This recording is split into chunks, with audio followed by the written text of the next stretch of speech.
Hey kids, on this episode of Cinemodities, Rob and Zack discuss ancient media that we only have access to through Zack's old VHS tapes. As such, please excuse the audio quality of any clips we choose to include. You may now return to your homes.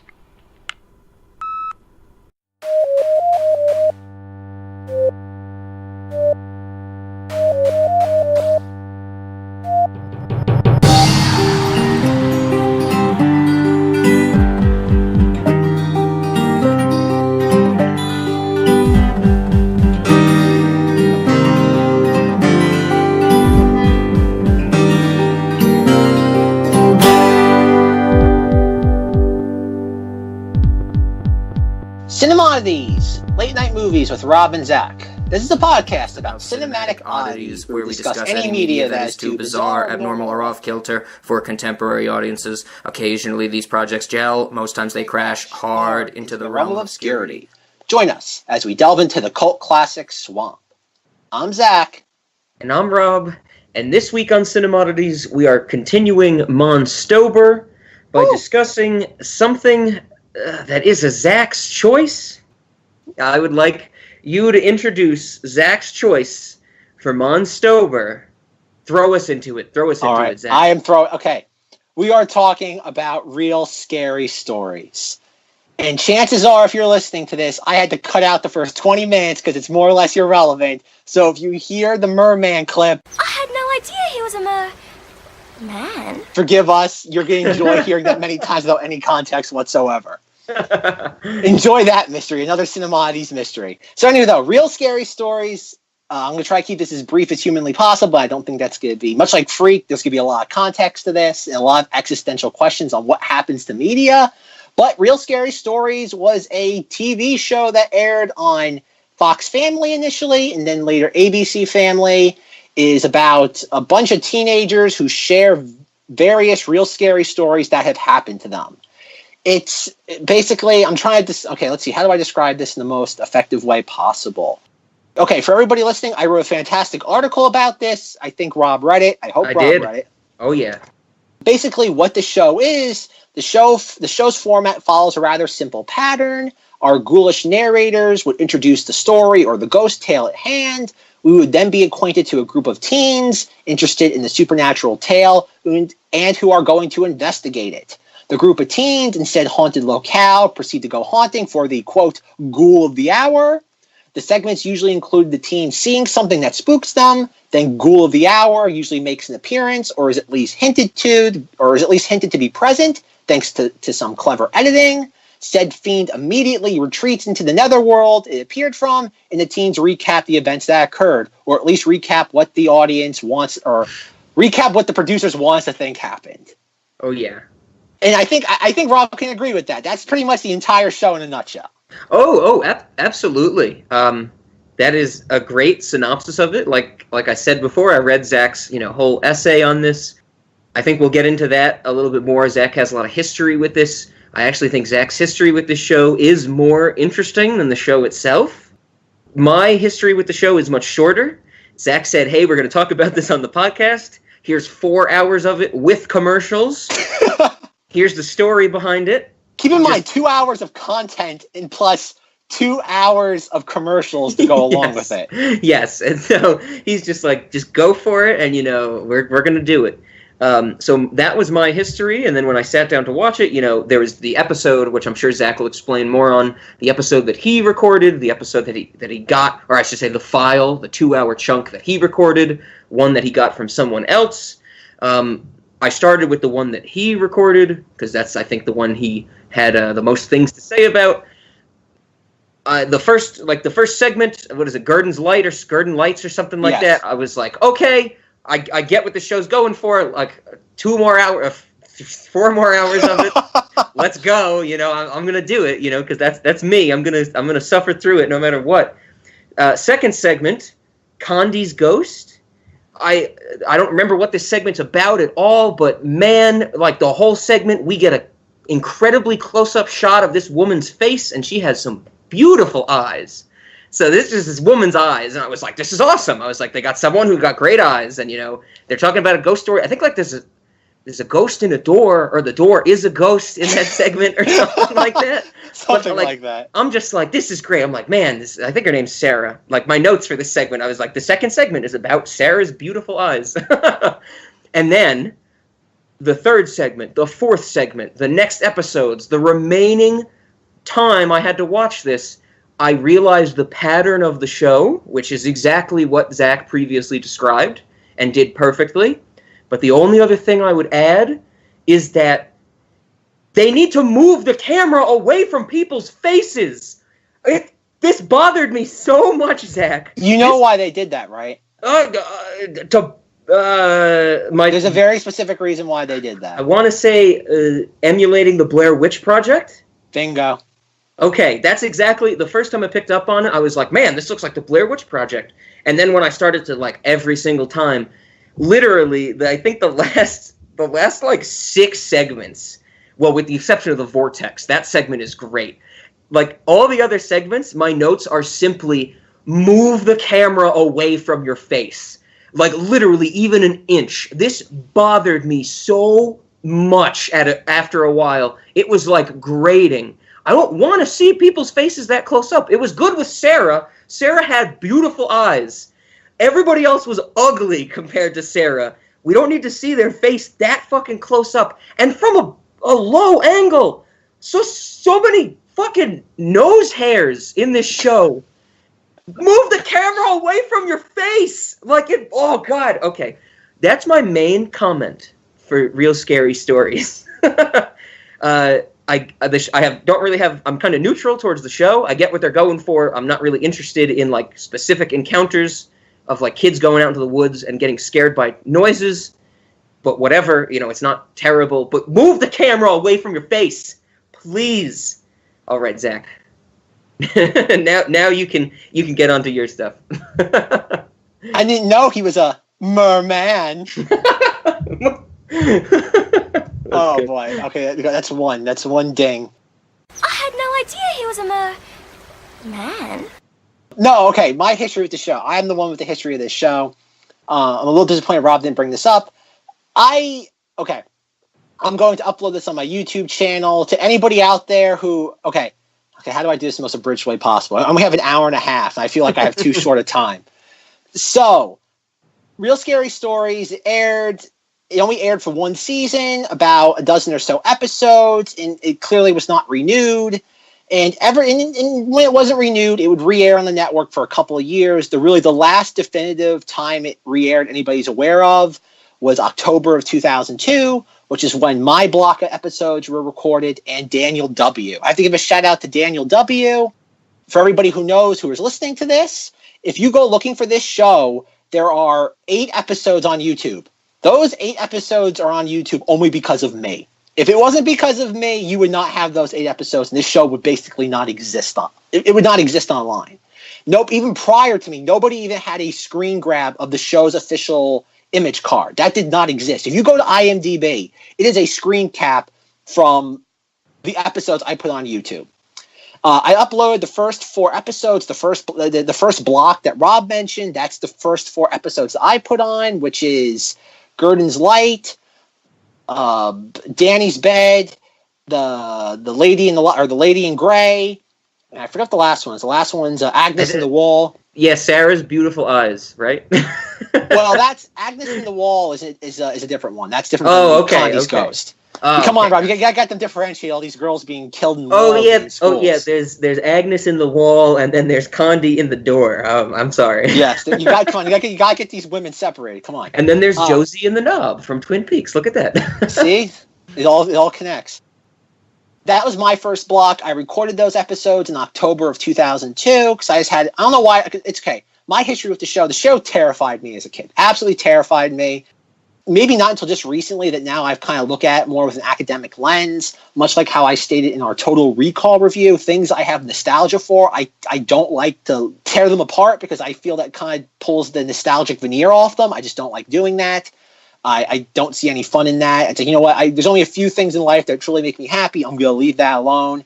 And even though Real Scary Stories is kind of like a Eraserhead for me, which we've kind of flirted with as a topic, in that I'm fascinated by it, but I'm hard-pressed to say that I like it. Mm-hmm. You can't like something that unnerves you to a certain degree. And now, obviously, from what I've done preparation for this podcast, plus just my understanding of how media is put together, some of the nostalgic veneer is gone. It's not as spooky as it once was. The opening credits intro, which we'll play here. Imagine hearing an odd sound that can't be explained, or seeing a shadowy figure move, but no one is there. A light flickers. You feel a cold breath on your neck. Is it your imagination, or is it real?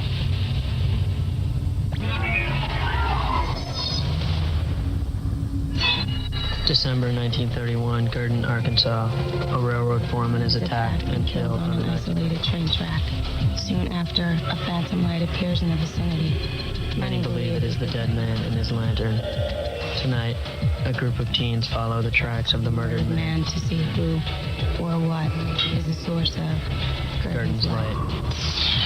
December 2000, Montevallo, Alabama. Sarah is a high school senior. She has a lot of decisions to make when choosing a college. But when she visits the University of Montevallo, she's confronted with a problem that most students never have to deal with. Can she share a room with a ghost? These are the real stories of actual encounters with the bizarre and the unknown. These are real, scary stories. Spook the living daylights out of me. Like even to this day, I think that is so effective. I think it is. It really is cool. I think that the first note I do have is as soon as I started watching it, I was like, wow, that voice swap effect between the male and the female is really cool. It's creepy and it gets across the right message. Exactly. And I think if this show has anything, again, we're kind of, drifting between the lines here of what we want to discuss. If this show has anything going for it, it's sound design. Whoever edited and did the sound for this knew they did not have much of a concept. You have a bunch of kids with cameras, and even though there's a professional camera crew with them, you only see them in one shot. There's only one shot where you see someone holding the boom mic. But otherwise, they do unless you know where to look, you understand how things are filmed, or like if I think about it, there's only two people in the abandoned house. Why is there a camera? How are they both in the frame if it's only the two of them? Yeah. There's things like that an adult will be able to see through, but considering that the target audience for this was about ages 7 to 16, most people in that age group will not be able to discern that. I know I certainly didn't start doing it until my college years, where I'm like, wait, that shot does not make sense. But anyway, when I was younger, this show terrified me. But for some reason, in October of 2002, which was a solid 2 years after it got started, I felt compelled to record it. Why I only recorded those 4 episodes, and I didn't record any episodes before it, because I think even from what I remember 16 years ago, the show did not air frequently. Like I think it aired in that initial year a lot, because they pushed it hard that first year, and it more or less disappeared. So I guess I either was busy during that October of 2002, so I only caught that one batch of 4 episodes. The second batch, the latter 4 episodes, Daniel W., who found me on YouTube and said, like, hey, do you want my episodes? And I pretty much gave him like my social security number as long as he sat there, gave me these episodes. I was like a junkie, folks. Like, you know what? It's like I was going to do anything to get these episodes from him. And he very happily just said, I'll send them to you. Just send them back to me once you're done ripping them. And to this day, I told him I will dance at your wedding because of that. But my first 4 episodes, I don't know why, because the second batch of episodes aired before the ones that I recorded. Both were recorded during 13 Days of Halloween in October of 2002. But for some reason, I had the foresight to saying, like, I need to record this. This probably was probably the first time I ever had a knee-jerk reaction to record something, because this might not be around ever again. Like, this is before like everything back during like the mid-2000s where everything got a DVD release. This was just, and plus I was only 10 years old at the time, so it was the philosophy of, if I don't record this now, there's a good chance I never see it again. Yeah. It was just that concept. And good thing I did, because since the show aired in October of 2002, I've only once ever seen it aired again on TV. And it aired on the Chiller channel in October of 2010 under the name Scary But True, which to this day I have a very loose grasp on it. From what I can read, it's the international title, but it later got, well, I guess when Chiller bought the rights, or the license, the TV rights for it, or I guess the syndication rights, they got it under that name. Mm-hmm. So I don't know how that would work. Obviously, if it's an international title, I don't know why it would be in the U.S. under that title. I have one episode of that recorded. It's somewhere. I went looking for it, hoping to have it out by now. I still don't know where it is. I know I recorded it. It's somewhere. Good question is where. But no, if it was not for these 4 episodes, much like how we discussed Freak and the fact that like Freak has a very niche audience, this show has no audience. Yeah. It has maybe around a half of all the episodes I've put up on YouTube. It has maybe total combined maybe 500,000 views. Okay. Probably even less if I had to guess, but just for a round number. I remember back during the early 2010s, I joined a Facebook group that was about the show. Nobody there had any episodes. Nobody even had like the image card, like I said. There was no record of this show. I know even in preparation for this, I asked Rob to go find it on his the shady means he finds things. Even he couldn't find anything. This show is like I love the idea of lost media that existed at one point and then disappeared. Like I know some people classify that like there's the infamous Max Headroom incident, like on PBS or wherever it was, where it was like, oh, like if you didn't have your VCR taping this for like 15 minutes on a Sunday, you missed out on seeing this. Yeah. Like there's that type of lost media, which is really like it's kind of like taking a shot of a moving target in the dark. You just get really lucky and somebody catches it by accident. And then you have things like this, where this aired on a national television station that's owned by one of the largest entertainment companies in existence. Yeah. Yet we don't have any record of this show outside of sparse fragments scattered to different corners of the wind. It's pretty interesting. And like I think I mentioned when I was given my history, that I think Zack's history with the show and that idea of it being lost and, you know, having such a hard time finding it, that is the more interesting part. You know, I'm with you, Zack. We should find more. I think the only unfortunate thing from your perspective is that I definitely don't love this show, so I'm not really like motivated myself to go searching for it. But I'll keep an eye out. But like you said, it seems like it's just lost in the ether. How many episodes are left? So you have 8, right? What are there? 12, 13 total? There's 13 in total. I have 8. There's 5 episodes out there. Out of the 5 I don't have, there's a few of them that I remember quite vividly from when I initially watched them. Okay. Like I know there's a Bigfoot episode. I know there's a Jersey Devil episode. I remember the Jersey Devil episode. Going back to my history with the show, at the end of every, if you're listening to this, I hope you've watched it. Please, it's on YouTube.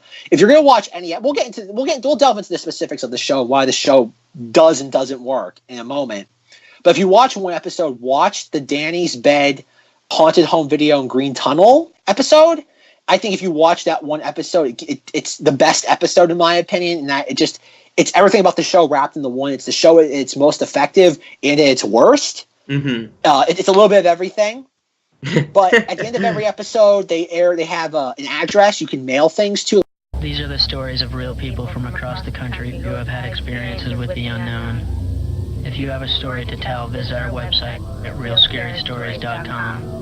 or write to us at Highland Entertainment, P.O. Box 2036, Old Chelsea Station, New York, New York, 10113.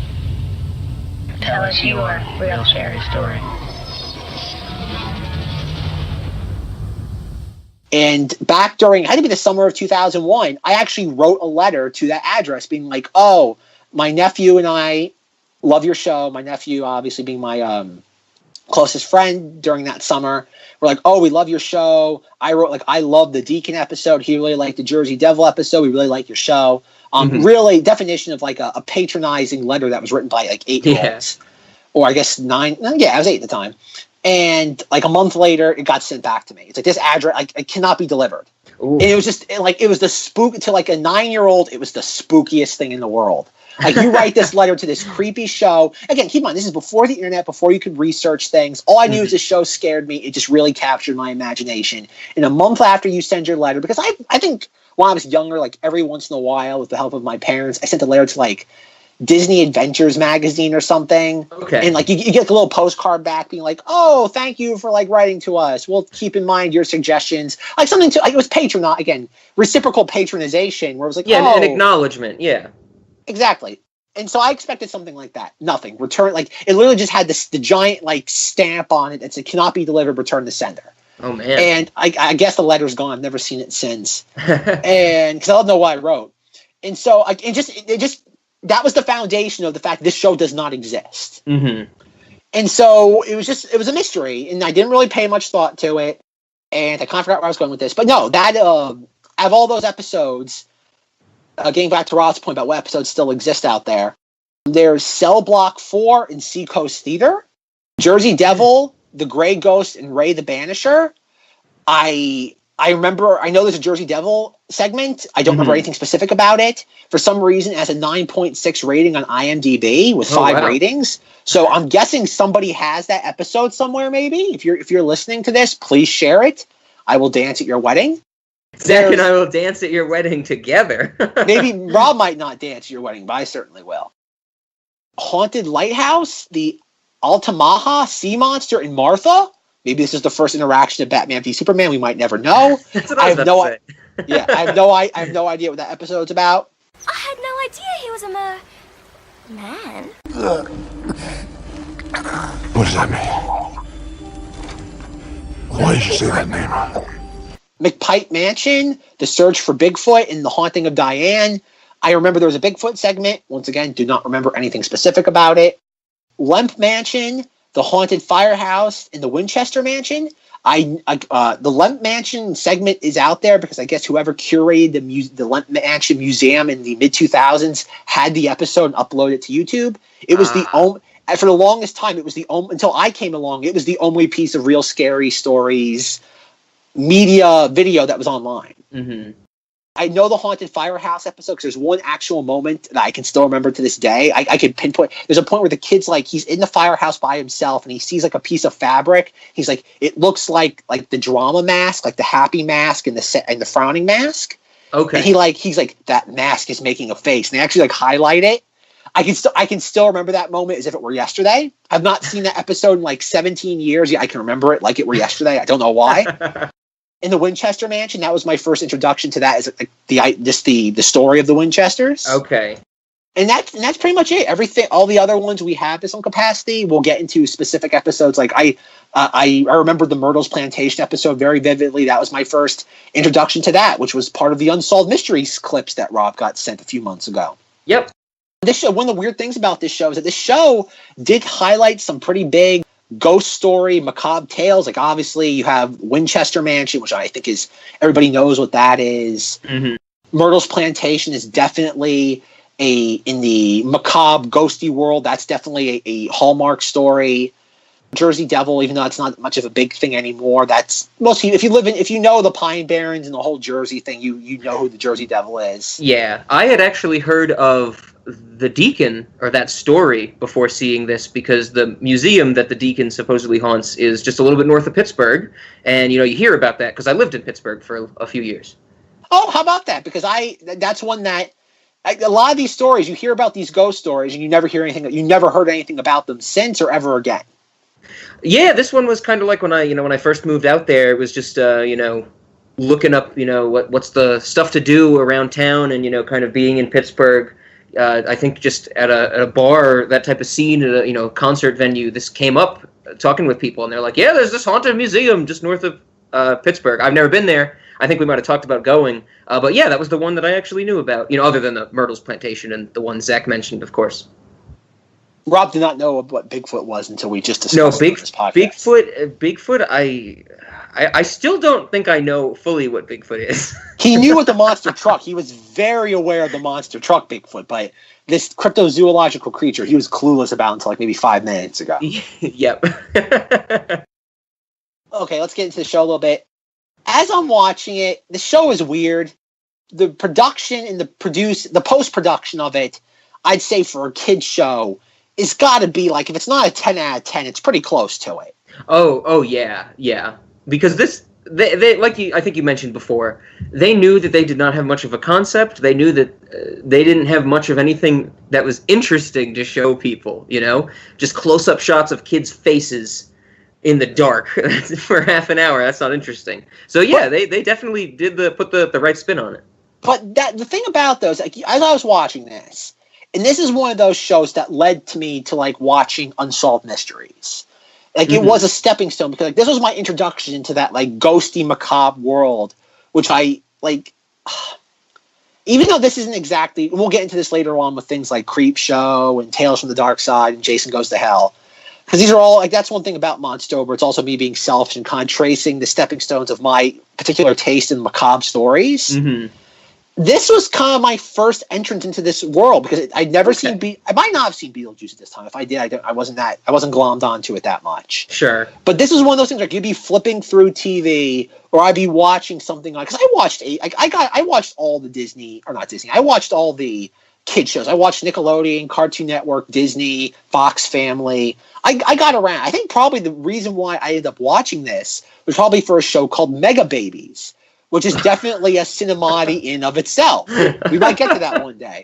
I remember that. Yeah, that's like I was fascinated with that show when I was younger. There's a good chance I would be watching that, and it would end. It would just lead into this. Okay. Which tonally is like a full stop reverse. I was about to ask, were you as equally scared of Mega Babies as you were of this? I loved Mega Babies. When I was younger, I was disappointed they didn't make toys for that. I remember I wanted a Mega Babies toy so badly, and when I found out they didn't make any, I was just like, what a waste. What a loss in merchandising revenue. Oh, man. So I think that's pretty much how I got into it. I probably was watching Mega Babies, and it was just, oh, this is on. Probably scared the living daylights out of me, but just enough where it didn't freak me out entirely. Because, like I said, in 2002, I recorded this on a VHS tape. I still have the tape, and it's fun. When I was younger, when I got scared of something, I would take it and hide it in the kitchen drawers. So like specifically the kitchen drawers, like not other rooms' drawers, because it was as far away as possible, and because without getting into the geography of where I lived in Florida, the kitchen was like the furthest room away. Okay. From where my room was, plus I could keep a tab on it so it didn't get lost. Mm-hmm. Because it's kind of those things you kind of like want to lock it up, but you don't want to lose track of it. Mm. And I just remember it sat in a drawer a lot of times. It just sat in a drawer. I had the tape this day. I could reach for it if I want to. Poor tape now has seen better days because it's been sitting around for how long. But no, I did weird things like that. I put it in a drawer, keep it as far away from me. Yeah, I was intrigued by it. Like I'd go back to it periodically. Okay. And as I'm watching it now, I'm trying to figure out, why did this show resonate with me? And I still think that intro and the segments, or I guess the bumpers. I guess that's what we would call it. The bumpers that surround it with the smoke-filled background and the disembodied dual voices. Mm-hmm. In the text, I love that font. Fun little tangent. There's a show on Destination America, which is a channel, called Buying the Bayou, where it's about like people like buying houses that are like in like waterfront, like southern property, and they use the exact same font. And I'm like, it's the most macabre, spooky font, yet they're using it for people buying beachfront, or I guess southern beachfront property. And I can't figure out who chose this font, because like it makes me mad for two reasons. A, it's not the correct font for the tone you're going for, and two, it's the Real Scary Stories font. Yeah. So how did you? Are you an avid watcher of shows of that nature, and you just were watching? You're like, oh, I'm going to check out this new show, Buying the Bayou, or like how did you find out that was the font they were using? Because. Well, I think because Destination America used to air a bunch of like Disney documentaries, and now they don't do that anymore. They've gone through the same thing that Travel Channel went through, where it was like, oh, Travel Channel, and it became the Food Network, and now Destination America used to be travel stuff, now it's the Food Network. Mm-hmm. And I think I was probably watching something and probably just led into that, or they were doing a segment like on beachfront property in Florida. I'm like, oh, maybe I'll I think they maybe did something like in Spring Hill, and I'm like, oh, like I might see something I recognize, and I watched it. And I see, because I think it's like, they only use it, it's used sparingly. It's like, property, it's like any of those shows. They show them 3 properties, a couple, and decide which one they want by the end of the program. And like when they say like property 1, that's the font they'll use. And you only see it for maybe like 3-4 seconds. And I'm like, that looks oddly familiar. What? Okay. And it's like, then like they showed it again. I'm like, okay, now I'm getting it. And I looked at it a third time, and it's like, and then at the very end they show like property 1, property 2, property 3. And I'm like, there it is. Like that's clearly the font. Or at the very least, it's derivative of the real scary stories font. Yeah. And which I have not seen before or since. Don't know I don't know how fonts work. Is there a time limit you can use a font for, or somebody else can reuse it? Don't know. I don't know either. The only example, I don't see it too often, but I have noticed it. I think one of the most noticeable ones, or maybe most well-known ones, is what the title of the original Tobey Maguire Spider-Man movie. I think Spider-Man 1 and Spider-Man 2. Like that font is the same font that Sony used for the PlayStation 3. Yeah, that's because it's a Sony movie. Like I guess you can trademark the certain angles, maybe. Who knows? So maybe the people who are doing Bye in the Bayou are what's his name, Don Wells from Real Scary Stories. I can only hope. We'll get to Don Wells in a moment because I got a bone to pick with that guy. Okay. Don Wells, move the camera away from your face.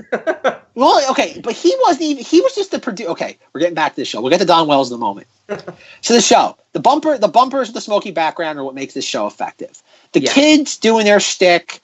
As you're watching it, again, if you're an 8-year-old, the show is wholeheartedly trying to scare you out of the room. Mm-hmm. Like this show is very effective for the audience it's targeting. It is. I remember even when I was in elementary school, like I'd mention it to people, or I guess other 8-9-year-olds, and people. Like I remember my friends, I'd be like, they're like, "Oh, I watched that show." It didn't resonate with people. Like clearly, I think there's one thing to say about this show: did not resonate at all, considering that it has no footprint. I'm guessing I'm the only person, because I know, like, as I've uploaded the episodes on YouTube, they had each of the videos has a sizable amount of comments. Mm-hmm. So there are people that remember this show, but like, I guess it's a very like casual, like, oh, it's kind of like the commercials we discussed earlier, where it was like, oh, I remember this. You watched like one 15-minute segment. I'm done. Don't need any more of this. Yep.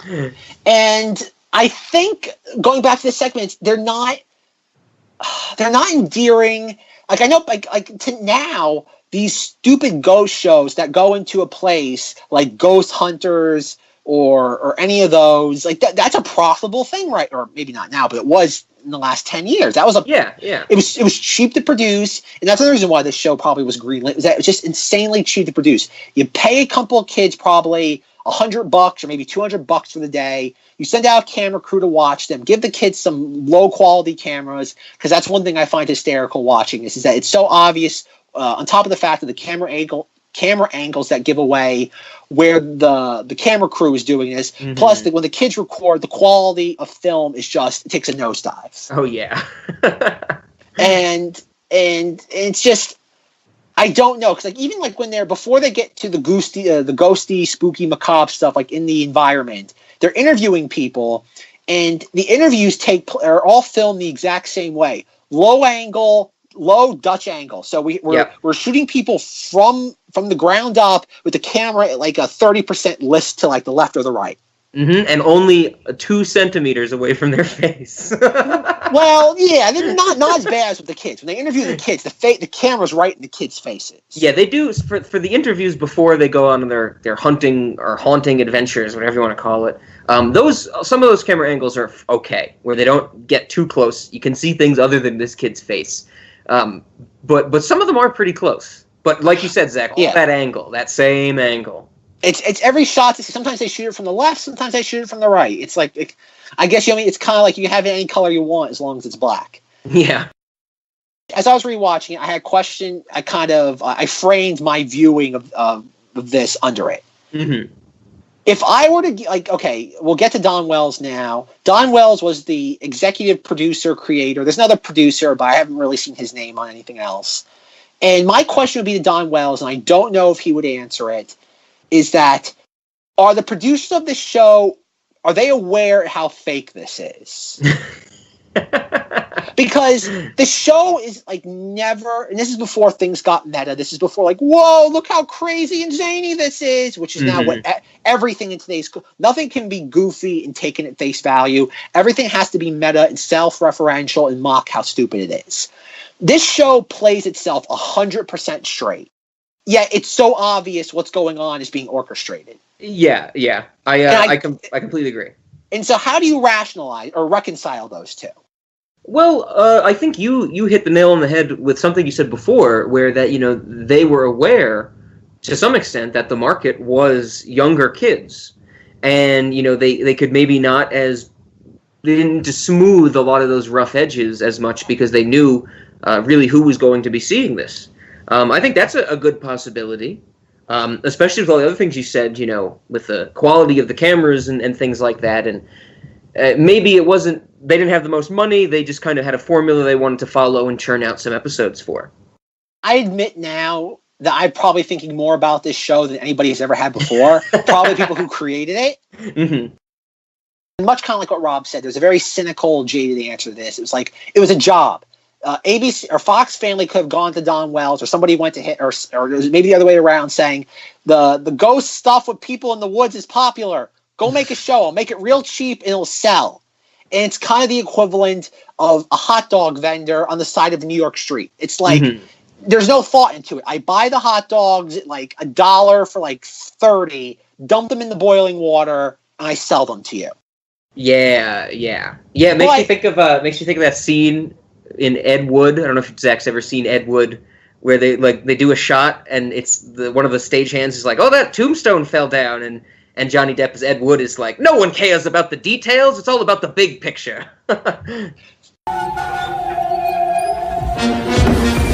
And cut. Brent, we're moving on. That was perfect. Perfect. Mr. Wood, do you know anything about the art of film production? Well, I like to think so. That cardboard headstone tipped over. This graveyard is obviously phony. Nobody will ever notice that. Filmmaking is not about the tiny details. It's about the big picture. The big picture? Yes. Then how about when the policeman arrived in daylight, but now it's suddenly night? What do you know? Haven't you heard of suspension of disbelief? But the only thing against the cynical part of me, though, is that there is a lot of craftsmanship in, like I said, in those bumpers. And when the kids are going through, like, and it's not all the, some of the segments have really bad sound effects. Like, I know there's one where there's cats, and they insert all the worst, they insert the worst stock audio clips of cats possible. That might be my favorite, like, sound clip from all these files, because I'm so glad you mentioned this. This was highlighted in my notes. Let's go. Right behind you.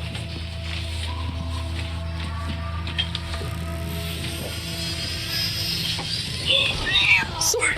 It's just a train. It's just a cat. You scared me. Oh.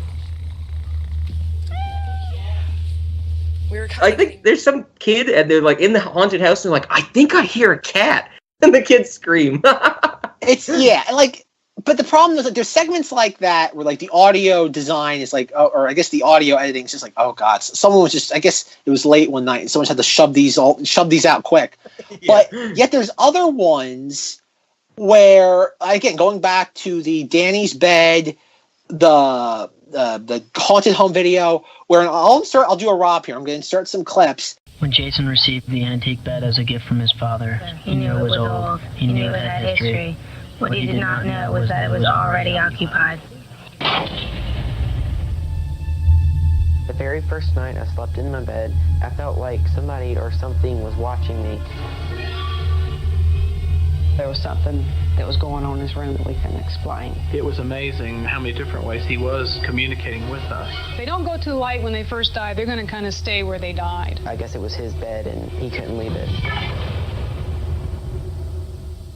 Me and my dad like to go to antique shops and auctions. Jason and I went to the gallery, the antique auction gallery, and we were in hopes of finding an antique bed for his Christmas present. In the corner of the auction company was his bed. The very first night I slept in my bed, I felt like somebody or something was watching me. They were leaning over my bed and just staring at me. The very next night, I felt like a cold breath was like somebody was breathing on my neck. You know, I thought it was just a draft or something. When this happened, I didn't tell my parents because I thought it was just me being a little paranoid. The last thing I thought it would be was a ghost, you know, messing with me. On the third night, I saw the pillow in my room. It dented in, and it was flattened right in front of my eyes. And that's when he came talk to me. My mom didn't believe me. And I said, Jason, I said, there's got to be a logical reasoning for it. Well, I had a picture of my grandparents on one of my nightstands. The next morning when I woke up, my grandparents' picture was shattered. And that's when my mom was a little hysterical. She knew it wasn't me because I wouldn't break my own grandparents' picture. That's when we went to his daddy and said, there's something going on here. He says, well, it must be a spirit or a ghost or whatever. Then it entered into my head to ask the spirit if he wanted to tell me his name. He said, whoever's out there, whatever you want. If you're here, write something to us. And I put down a pencil and paper. Walked out of the room. Shut the door. When we came back, he had wrote down Danny Sevens. That pretty much freaked me out right there. I found it very disturbing. I didn't want to sleep in there at all. Even though I said I've always believed in spirits and ghosts, but it was always somebody else's experience. It never was my experience. He wrote a note about his mother died in the bed in 1899, and that made us kind of sad, I guess, but it was kind of confusing because we didn't know if his mother had died in the bed or if Danny had died in the bed. He liked to play little jokes on us.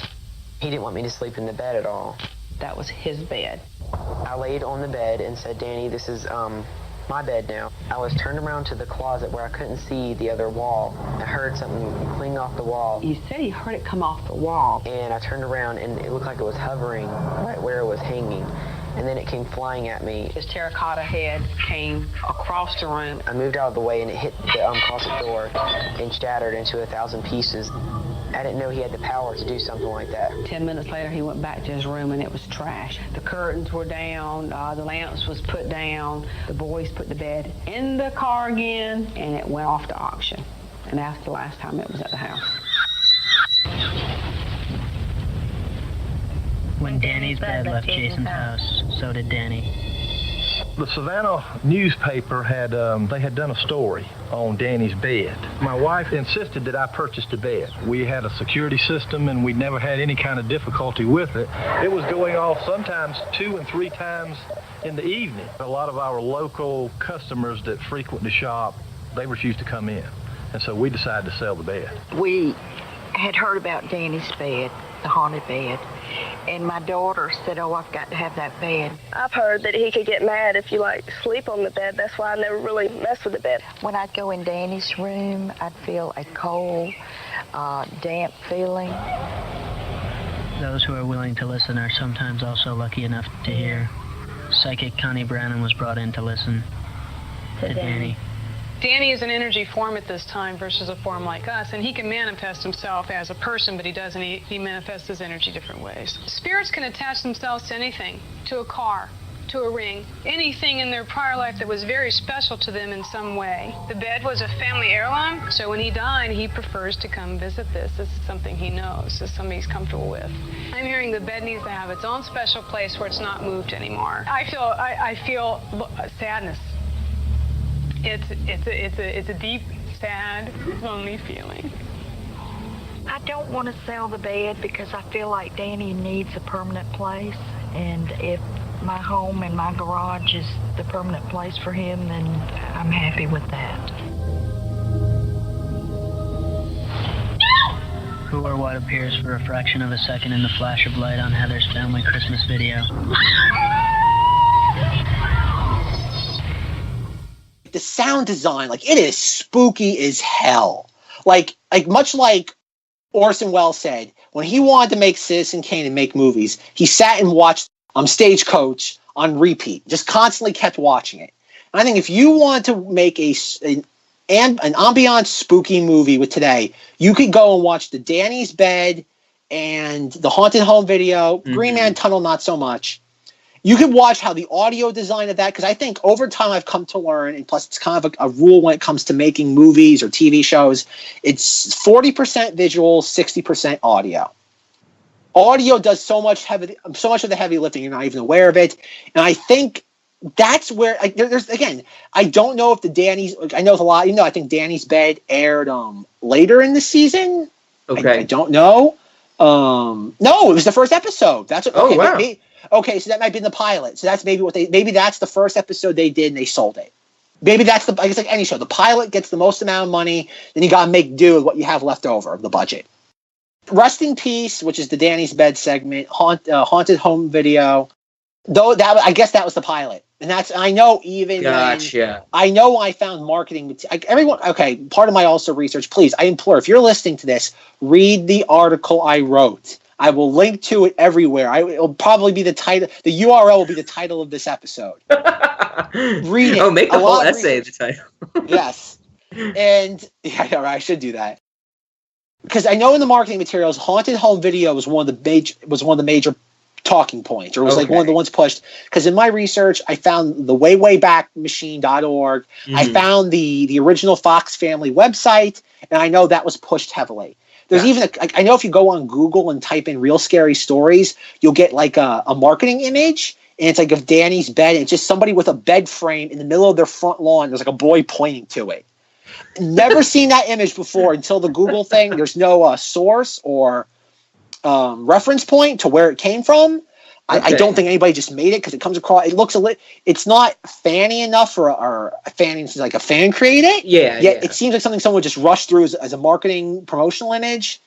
Don't know, but I'm guessing now the reason why those, like I said, the episode is so good to watch because that probably was the pilot, and that's why all the other episodes aren't that. Or the scenes show a little bit more than the other ones. Yeah, like when I was growing up, my favorite segment was the Deacon because I always found it he was a good ghost. The Deacon was a good ghost, and it made the story a little bit more easy to go down. But I know in that segment, like there's a shot, and Rob knows what I'm talking about, where it's like a candy jar moving, and they show it like every 30 seconds, and every single time, it's like it's very even though you can't see the string that's pulling it, it's very obvious that's an effect. Mm-hmm. And every time they show that clip, it's either somebody talking over it, because at no point in the segment do we hear the girls who are in that segment say, "Oh my God, look at the candy jar moving." Yeah. And you watch Ghost Hunters, and something happens.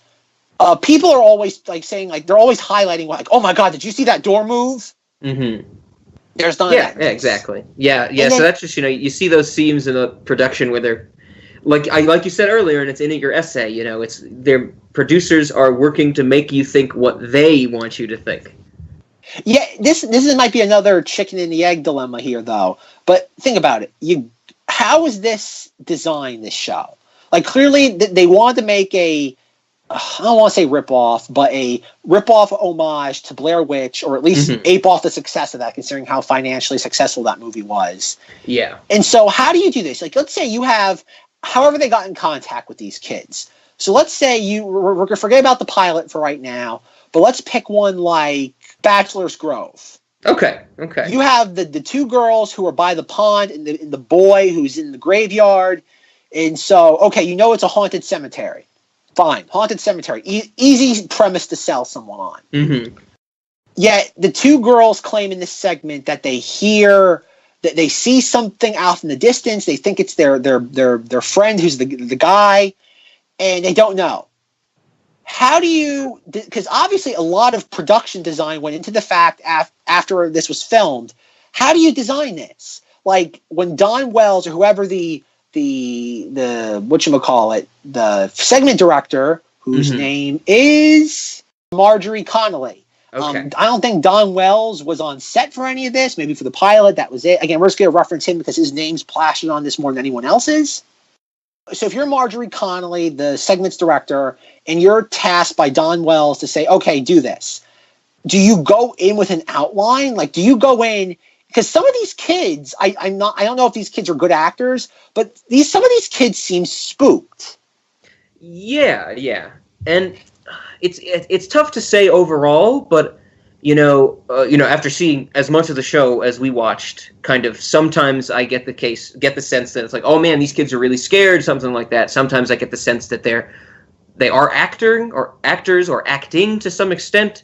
The Bachelor's Grove segment, that's a good one to bring up because that is the one where I think the two girls actually, I think it's one of the only cases where they're like, we saw a person type of thing. I think in a lot of these segments, it's usually just a noise is heard, something isn't really seen. how to do that? Do you have an outline? I would say yes to that. I think that's a good start, because this segment kind of screamed to me that they were saying lines at certain points. Like there's one juncture where, you know, I think the guy's like, I want to stay here, but the girls are like, no, we're going to go on this trail. And there's one point where it's like one of the girls is like being asked to go alone, and the girl's like, I don't want to walk down that trail alone. And it's like, clearly, you know, the camera crew would be going with you. And so it's like, why would you ever say that? Like, I think a real person in that situation wouldn't be like, they wouldn't say, I don't want to go alone, because someone with lights is going to be following them. So that one made me think it was more of an acting, and like it was set up to some extent. Does that make sense? Oh, yeah, it definitely does. And I don't think, unless we get a specific answer from somebody involved with this show, I don't know if we'll ever get a definitive answer. Because it's very clear. It's a yes or no answer. It's either yes, we coach these kids, or B, no, we kind of hope for the best. Like, if something wasn't working, we had to shove it in after the fact. Yeah. Like with Danny's bed in the haunted home video. There is none of that, oh man, look, we caught something on camera. It's all after the fact stories. Mm-hmm, like in Danny's bed, they show the bed for a very limited portion of that, but it's all stories after the fact. Yes. Same thing with haunted home video. Yet Green Man Tunnel, oddly enough, would set the template for the rest of the series. Yeah, and I think I like those. Like haunted home video was definitely one of my favorite segments of all these, and I think that's exactly why, is because it was focusing more on just kind of the story than like, here's a little bit of information, let's see how people actually interact with it in the setting.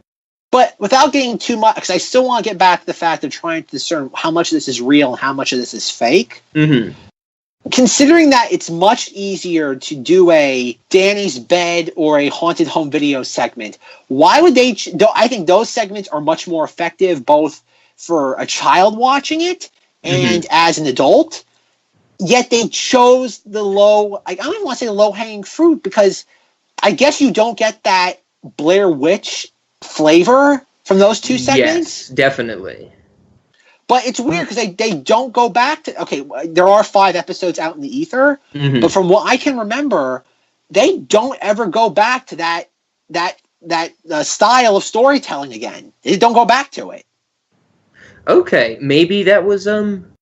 These are rhetorical questions. Nobody has an answer to these. Of course. Unless Don Wells answers me, which I will. You know what? We're going to get to the Don Wells thing right now. A couple years ago, I found Don Wells has a new production company. It's called Quinn Wells Entertainment. I guess he's based out of New York, because even Highland, which ends every single Real Scary Stories episode, you see the Highland logo, or I think with the little girl with the gumball coming out of her hand. Yeah, that's some terrible CGI. Early 2000 CGI at its finest. and so he has a new company. I wrote to him. I actually mailed him a letter figuring, okay, I summed up what I said at the beginning of this. It was about, 2 paragraphs long. I said, I'm a huge fan. I want to know, the show's been with me for, at the time, 15 years. And it's like, please, I don't care. Just write back to me. I don't care what you write. Just acknowledge my existence. Yeah. And never got anything back.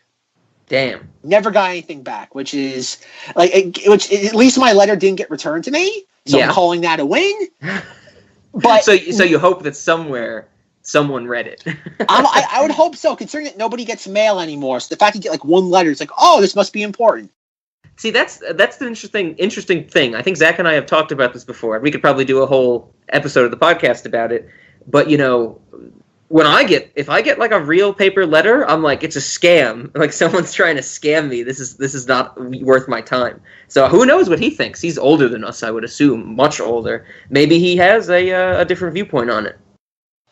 Marjorie Connolly, who I mentioned, who's the segments director, I found through some research, I found her resume. I guess she still works in the film industry, and I had her email. I think like a Gmail address. So it wasn't like I was like writing to her. I had in the segments line like Real Scary Stories, and like I wrote to her like an email saying like big fan. I'm writing an article. I love considering you're the segment. I think she was listed on like all the segments as like the director. So she was there from. I know she directed she did Danny's Bed and Haunted Home Video. And I know she did a bunch of other ones as well. So like she was there from the beginning.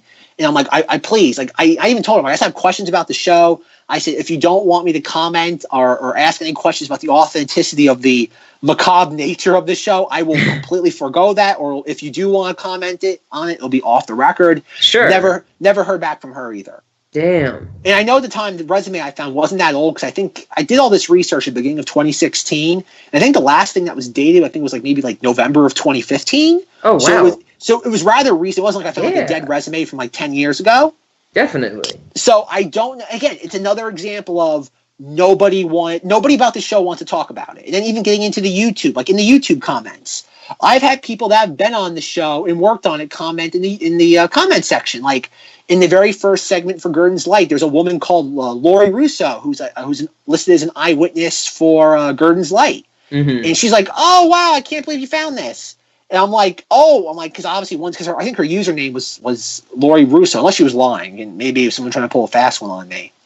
Mm-hmm. I don't know who would do that, but sure, just for the sake of argument, let's pretend it was the real person. And I'm like, what was it like working on the show? Like, I responded immediately. Never heard back from her either. God, maybe there's like some really terrible thing that happened at the end of the production of the first season, and everybody had to sign a non-disclosure agreement. Well, it's funny you bring that up, because and then after her, this is like, because my episodes have been up since August 2011. Yeah. And then like sometime between now September 2018, I got someone who worked as like, I think, an editor, a sound editor on the project. He's like, I'm like generic. I'm so glad to see this comment. Mm-hmm. And I'm like, dude, tell me something about this show. Like, nobody wants to talk about this. I think this is like an Area 51 secret at some point. I feel like I'm onto some level of a conspiracy here. Yeah, for real. I feel like once I talk to Don Wells, he's gonna be able to tell me where the Noah's Ark is, who shot JFK, and where the Holy Grail is. And like I told him that, I'm like, please, why is there nothing about this show? And the people who do exist, who worked on it, refuse to talk about it. And he's like, it was just his comment was really disingenuous. He's like, it was just a project, it was just a job. And I'm like, it's basically not that he shut me down, but he's like, it was just a job, it was money. And I'm like, yeah, but why are the people who worked on it so reluctant to talk about it? Like, if it was just a job, you wouldn't. If somebody asked you about it, it's like, why don't you say, I'm not taking questions. Like, I'm glad you like it. I don't want to discuss it. Have a nice day. Yeah, that answer seems like he's dodging to some extent as well, because that doesn't explain everybody. Like, my response would be like, well, there had to be at least one person who worked on this that saw it as a little bit more than just a job, right? That could have been everybody. You'd think. And that's why, even going back to Don Wells, like, Don Wells, no, I don't want to take anything away from him or crap on him at all, though, but I wouldn't say, like, he hasn't done anything high profile. Yeah. He's not Jerry Bruckheimer. He's not like that. Like, you look at his filmography, he hasn't done much in the last decade. Like, he's done a couple things here and there, though. So if he were to get a letter about this and be like, oh, this person wants to talk to me, or even like, it's like, just even if he doesn't want to talk about it, how long does it take? Because I even put my email address. I know nobody uses snail mail except for me. Like, write an email saying, hi, Zach, glad you liked the show, glad it had an impact on you. This happened in the past. That part of my life is over. I'm glad you enjoy it. Have a nice day. Yeah, exactly. Don't contact me again. It's like regarding real scary stories. How hard is that? It takes 10 seconds. Yeah, you are exactly right. This is some sage wisdom you're dishing out right here. It's easy, and it's probably better in the long run. I didn't know he was a merman. And see? Just a 10-second email, you would have known, right? I had no idea he was a man. Oh my god! And then even so going back to whether the show was real or fake. Part of my research for this, I don't even know how I came. Like, I go back and read my article, because at this point it's 2.5 going on 3 years old, and I don't even know how I found half this information, because it's funny. In Rob, anybody who's done research on the internet knows, like, if you keep just typing in the right words, you'll find something. Mm-hmm. It's weird how the internet works that way, where you just keep pulling on a thread and you'll be shocked at how far it goes or how far you fall down the rabbit's hole. And in doing this, it's weird. like I'll type in different like some of the episodes. Like I realize like, oh, instead of just typing like if you type in Real Scary Stories TV show, you'll find a bunch of just websites that have saved my videos or my uploads of the videos. Sure. Because my videos are very distinct because of how this grainy they are. They have obviously the VHS. There's wear in certain places. So what I uploaded is really at this point, as sadly as it sounds, the master copy of this. Yeah, yeah. So you'll find that, I know a couple people have uploaded to like Daily Motion, other places, which is fine. It's not mine. Do whatever you want with it. Spread it as far and wide as you can. Get the message out there. But like I realize if you type in like Real Scary Stories or some of these like Myrtle's Plantation or I don't know, the Vortex, you'll find I actually found Google Books, like books Google's has digitized, where Real Scary Stories is in the reference section section. My God. It'll say things like, oh, like the Vortex or Bachelor's Grove was documented, or there was a visit there by the Fox Family TV series in 2000. Hot damn, look at that. And I'll look at that and be like, how on earth is somebody writing a reference book or not writing a reference book, but somebody writing a book in 2005 come across this and then reference it? It wasn't readily available. Yeah, that's a really, really interesting point. That's crazy. I never would have expected you to find something like that. And it's not just one. I found it at least, I want to say at least twice, maybe 3 times. Okay. Where it would just show up. Like, it would show up again as a footnote in something. Like that's all it was. It wasn't anything lengthy. It was never about the show itself. It was always in connection to the fact that the show visited spooky locale. Sure. That's all it was. And so, but that was just one of the many threads that I came on. And one of them was for the Agnes in the Wall segment. Type that into Google. And it came across that someone named Erin Bushko, who I'm guessing is an actress, she actually was the one featured in Agnes in the Wall, where she goes into the school and the school alarm rings. Okay, yeah. She apparently is an actress now that worked, I don't know if she's still worked on The Walking Dead. She was a zombie. Oh, okay. So because how I found her was I found this is how I found out about Marjorie Connolly. There was a Gazette.net article recounting her experiences filming the segment she was in. Mm-hmm. And that's one of the few articles that actually gives you a little bit of meat, like how the show was. And I think in the article, Marjorie Connolly's like, yeah, it was a really spooky location. And like Marjorie Connolly says, like, oh, like this is a really like spooky thing, like spooky weird things were happening. Like I didn't know. Like I'm paraphrasing here. Sure. Don't take it literally. But like it was like that. I'm like, oh, okay. And so I typed in Erin Bushko's name into Google, and she wrote, I think in a Facebook post in 2012, like, so I stumbled across my episode of Real Scary Stories. Parenthetical, I was in high school when I filmed it, LOL, and parenthetical. Found it on YouTube, and apparently they air on Sci-Fi and Chiller sometimes. How weird. And she links to the one I uploaded. It's my video. And yet, you look at the comments, because like it has like 3 comments. One of them, like 2 of the comments are stupid, and one of them is from one person like, I show that to people all the time. Okay. And I don't know what that means. But I show people time though. But it's just another example of like she mentioned it and nobody glommed onto it. It's just and I think I found her resume. She has a website. And I found her resume and she lists it as her first acting job. Oh, look at that. So does that mean as an acting job as in her first appearance in the show business? Yeah. Her first acting job because it was acting, literal acting. Yes. And I know even in that segment, because as I rewatched the episode, I gave that one a little bit more scrutiny than the others. Because I know a couple of times she's like, oh, I'm spending the night alone in the school. And they show her like in the cot sleeping. And at like 3 a.m. the bell goes ding, ding, ding, ding, ding. And they show her going to look for the bell. And it's the camera crew filming her from behind.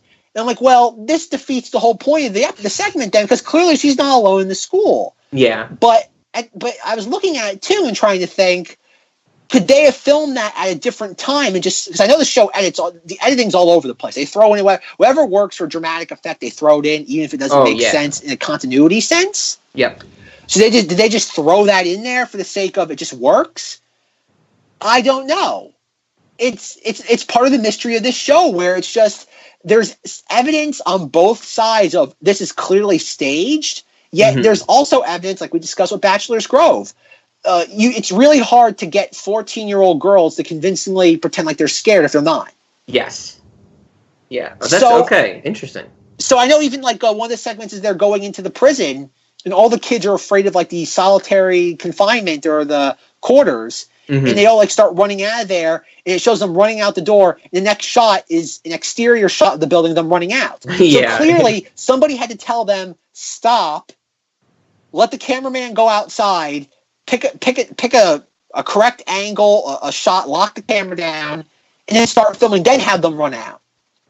Yeah, it's you're exactly right, and it makes anybody when you think about that, think that it's staged to some extent, because that's exactly what they do on like reality shows today. It's like when they have to do family stuff, like a contestant's been on the whole season, and then it's like, oh, they're gonna go home for the first time, and the camera people are already in the home, like when they show up, and they're all like the parents get excited. It's like it's staged. Like the camera crew had to show up. It's not like the camera crew broke into the house and the parents didn't know about it. So yeah, it seems like there's evidence for it, but like you said, is it just is that stuff being done on the whole, or is it being done just for those kind of smoothness of editing scenarios? And like you said, we need a specific answer. We don't know.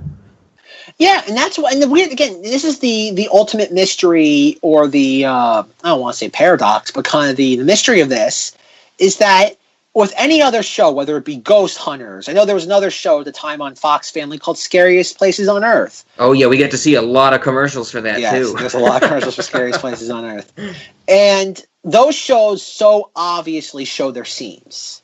It's so obvious to discern what's authentic and what's not with those shows.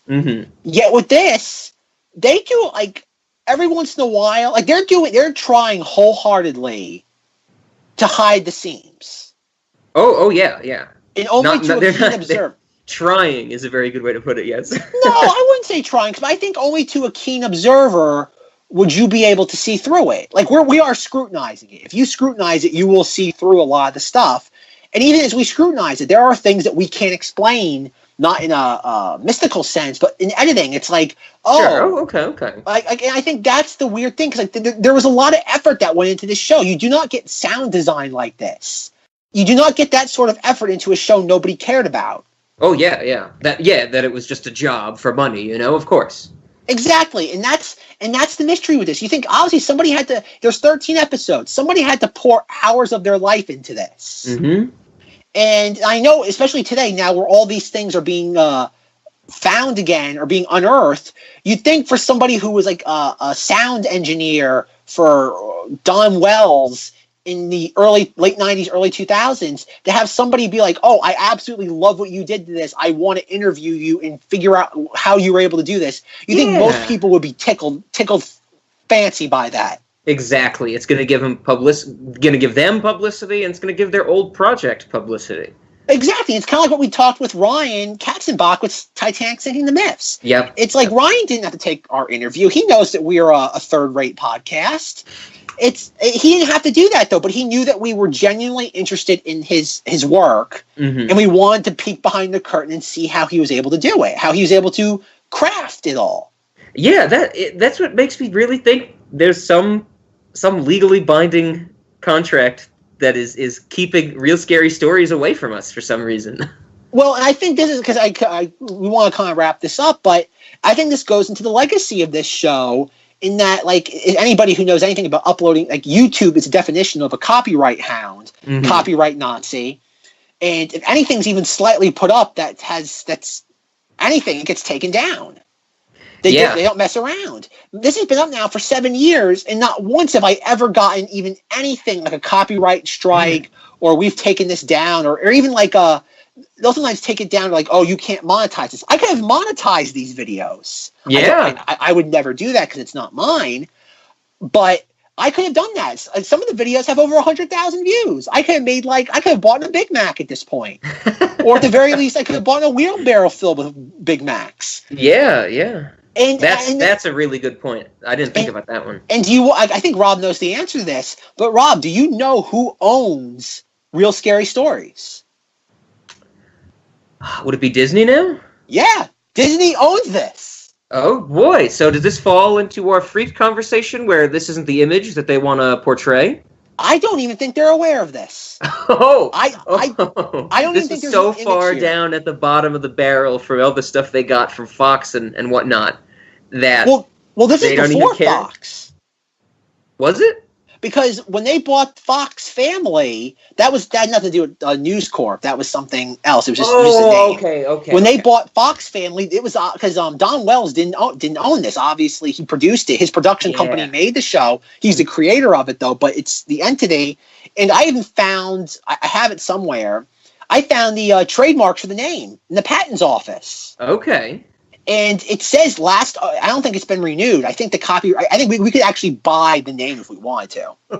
We're doing a revival. We could. Like, in all honesty, I think last time I looked it up, I think it was up for renewal, I think in 2009. And there was actually a person's name attached to who's, I think, who worked for Disney at the time. I don't think works there anymore.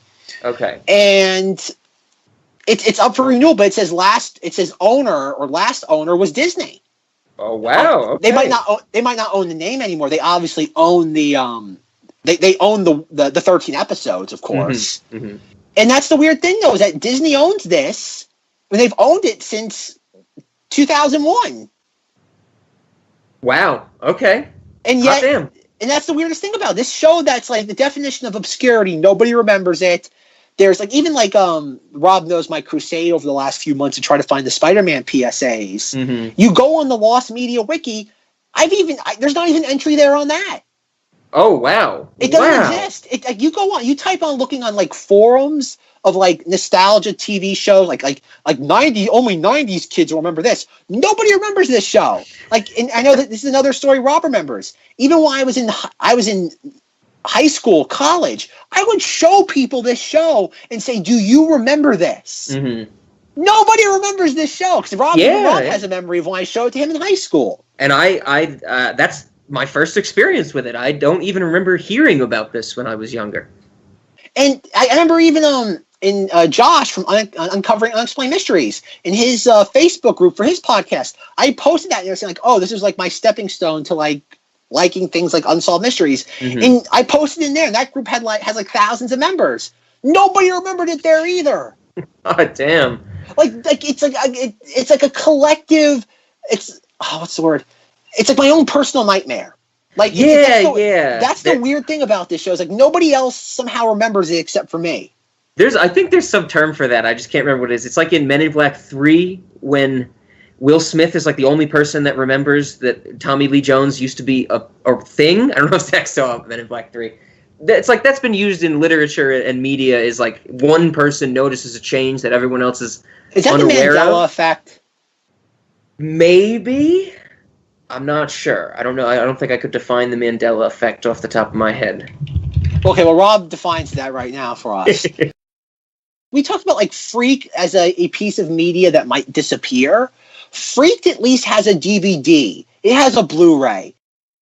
The Mandela effect is when a collective group of people, I guess it falls in this category, then a collective group of people have a false memory. We're talking more about that a lot of people forgot something, but I guess you could consider it the Mandela effect if you say that everybody else except Zack replaced this with a non-existent spot or something like that. They replaced their memory of this show with the absence of the show. Yeah, yeah. So yeah, maybe this is a special case of the Mandela effect. But where we going back to Freak though, we talked about there was a poster. That poster only had 175 copies. Yes, yeah. So I know last week I had 1,000. It's even less. It was a fraction of that. But Freaked exists. People Rob can hold his DVD, the officially released DVD in his hands and be I have this, and Alex Winter exists. He does interviews on this. Yet this show never got a DVD release. It's never been on any streaming platforms. It's never leaked. It's considering that the reason why Disney is buying Fox is because they want content. Here you go. Like, obviously, Yeah. people aren't. I imagine, other than me, I'd be the only person on the face of this earth that if they heard Disney was putting this on their streaming service would just sign up. Like, what's your reason for signing up on the Disney streaming service? Real scary stories. Like, I think I'm the only person that would actually do that. On top of the fact I have the unique title of the person that's thought about the show more than anybody else in the world. Mm-hmm.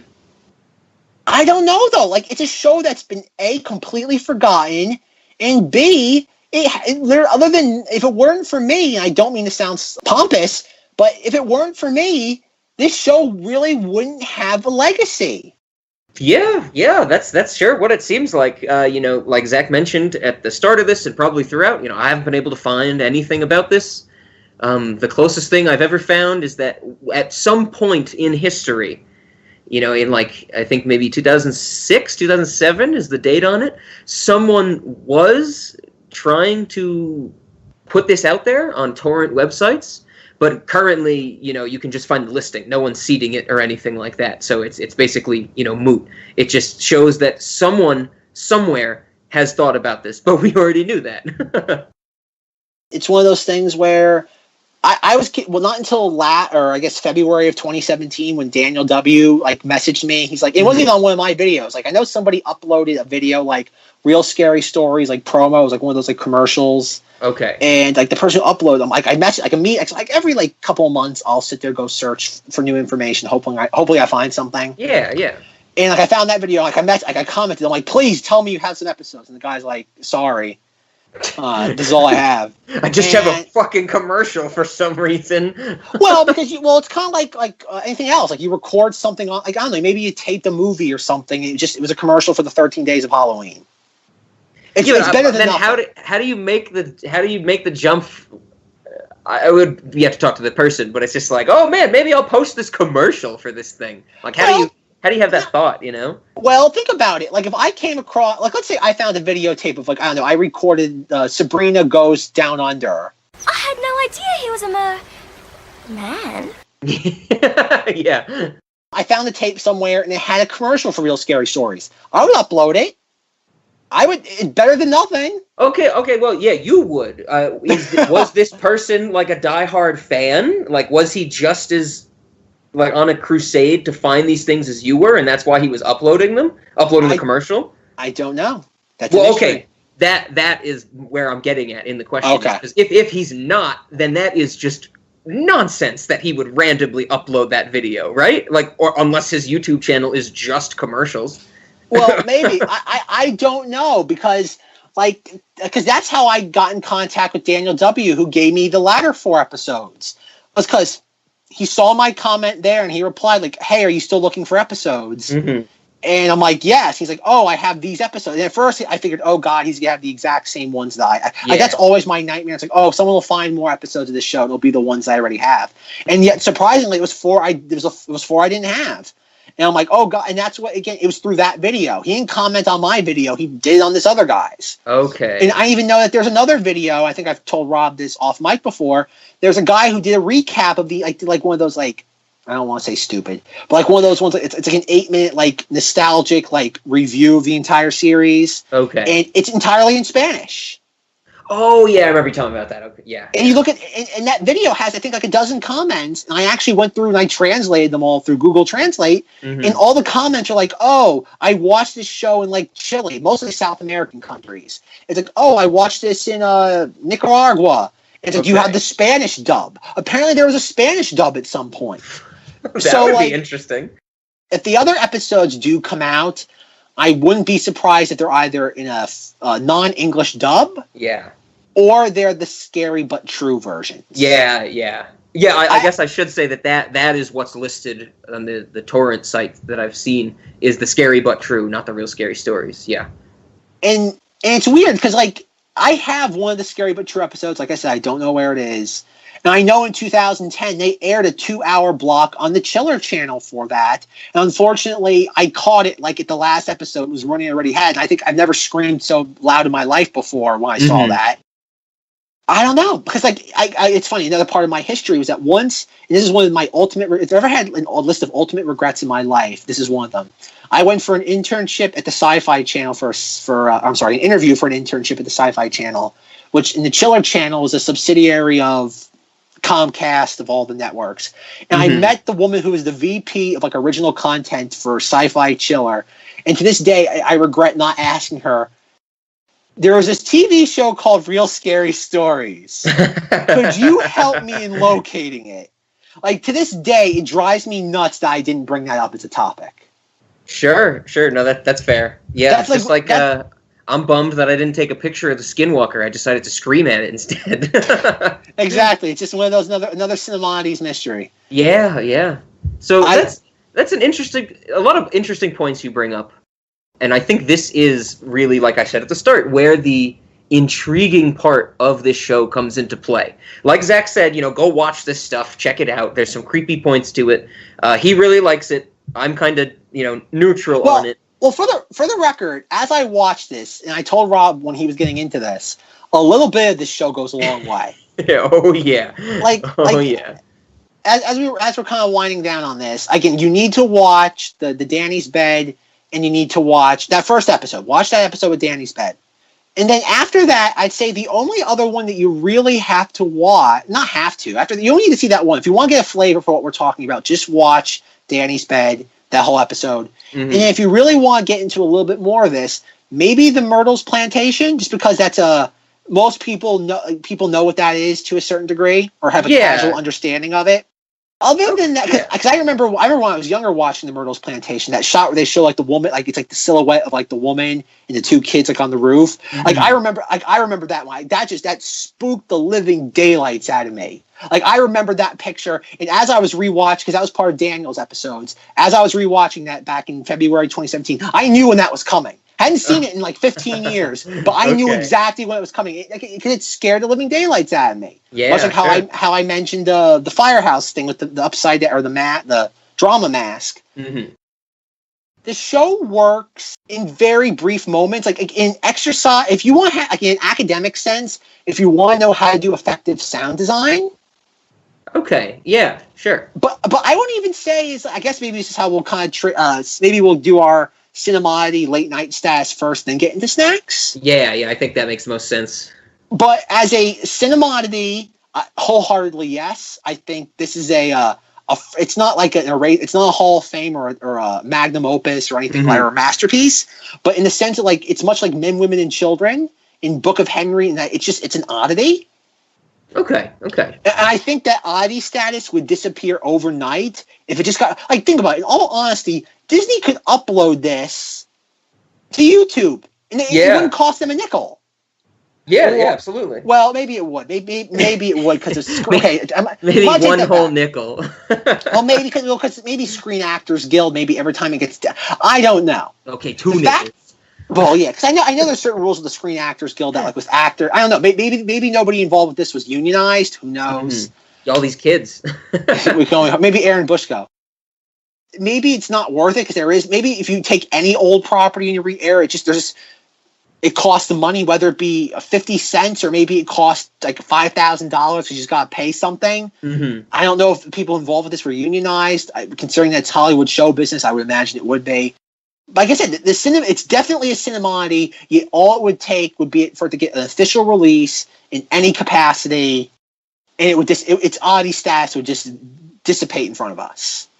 See, I agree with you completely, and that's part of the reason for exactly what you just said, that it's kind of could evaporate so quickly, that status. That's why I think I want to say no about a Cinemoddity. Because I think without the background and how difficult it has been for you and for really everyone to find episodes of this show, without that, I don't think this show is interesting. I don't think this show is, groundbreaking in any extent. Like, it doesn't intrigue me. It's just another kind of, scary horror thing for kids with some, a few cool ideas thrown in. Great sound editing, don't get me wrong, but I don't think it's enough for me to say Cinemoddity. So I'm going to say no on that one. The physical files that I have that Zack has sent me, of course, those are Cinemodities, and I would say the history or the aura of this show maybe is a Cinemoddity. The context around the show is more of a Cinemoddity maybe than the actual show itself. Yeah, that's a good way to put it.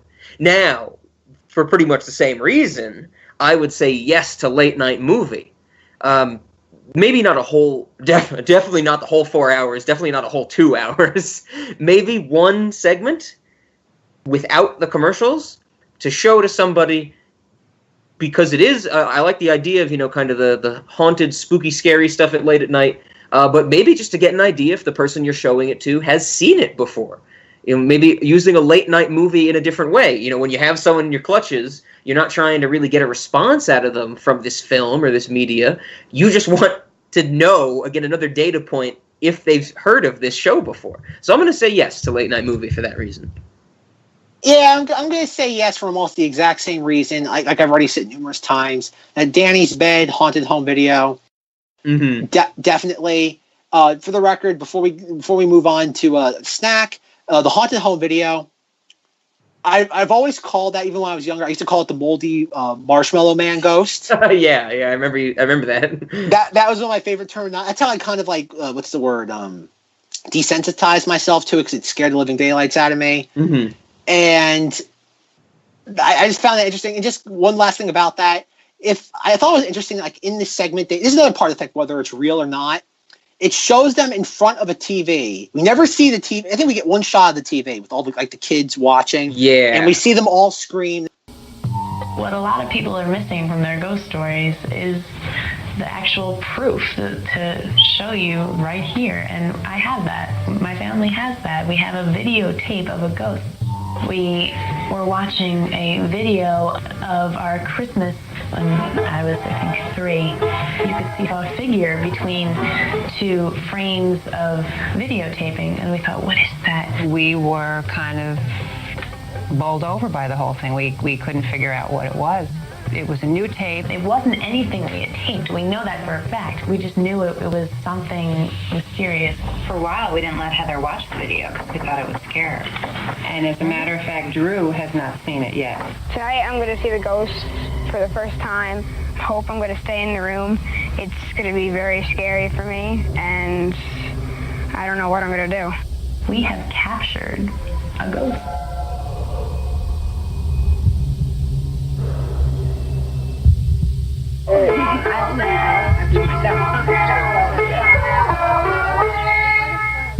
That's so long check.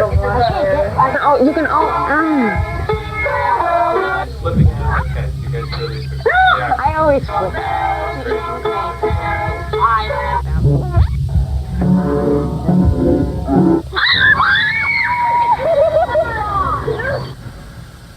What did Heather and her friends see on that tape that made them scream?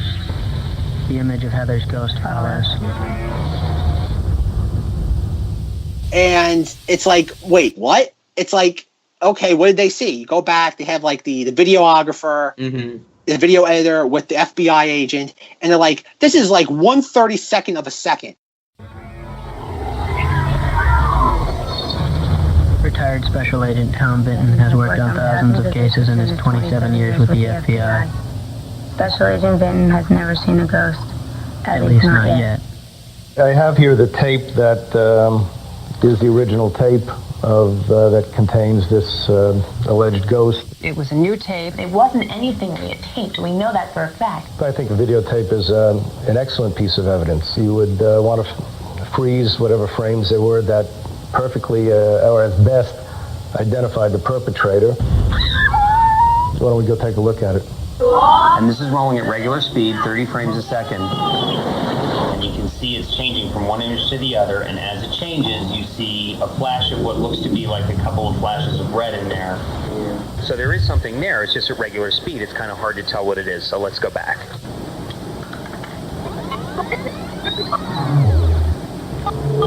We're stepping back 1 frame at a time.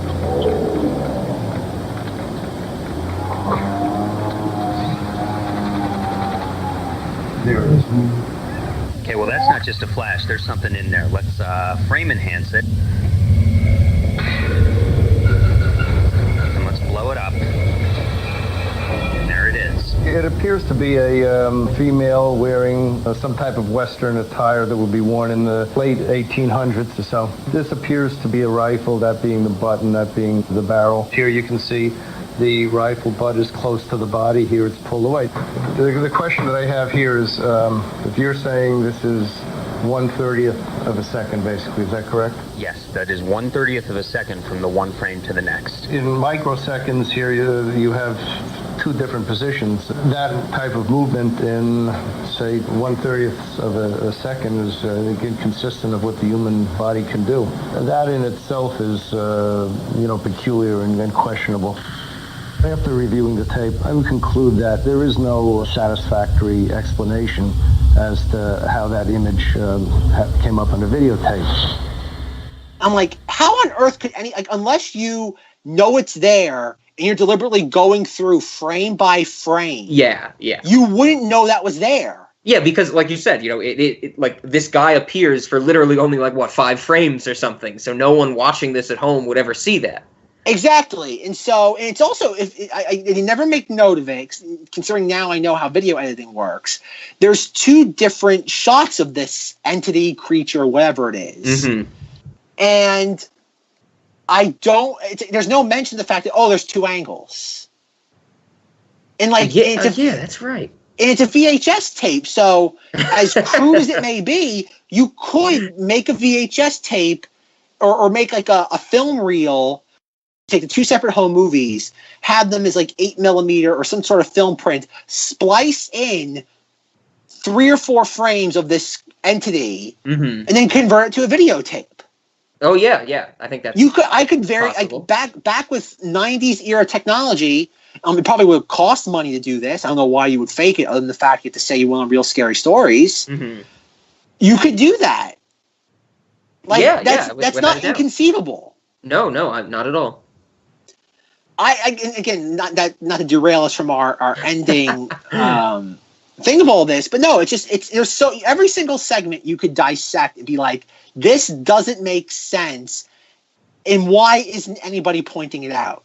Yeah. Mm-hmm. Like my favorite's the vortex, and they have all the lens flares. They're like, look, they're ghosts.